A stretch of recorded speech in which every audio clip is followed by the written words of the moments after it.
In Revi of this week's Parsha, we read of the fallout from the sin of the Meraglim, of the spies.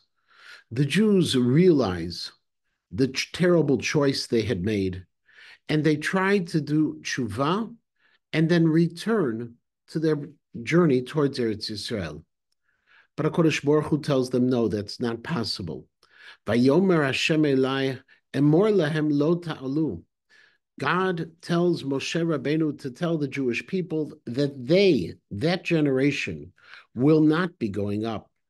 And yet, there were some who wanted to go up, the Ma'apilim. And they ignored Moshe Rabbeinu's command to continue the journey for the additional 39 years in the desert. And they crossed the mountains, but they were met by the Emori, Hayoshev Baharahu, who lived in those mountains, Vayedefu etchem, and they chased after them, Ka'asher ta'asena hadvorim, as bees pursue people trying to sting them. It's a very strange metaphor that we find within this pasuk, the one of bees. And yet Reb Zalman Sorotzkin in his Oznayim LeTorah gives the following explanation. He explains the bees obviously have both the sting, but also the honey.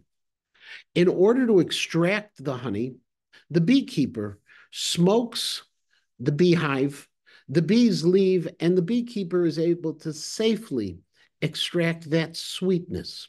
However, if someone wants to steal the honey from the beekeeper, he would sneak in during the night and try to extract the honey without smoking, without drawing any attention to himself, and therefore that person would be stung by the bees. That, he explains, is what HaKadosh Baruch Hu meant in our Torah when it says, like bees pursue people. Eretz Yisrael was the honey. It was literally the Eretz Zavat Chalav Udvash. It was something that when the proper time would come, HaKadosh Baruch Hu would help us to smoke out the enemies of the land and be able to settle the land.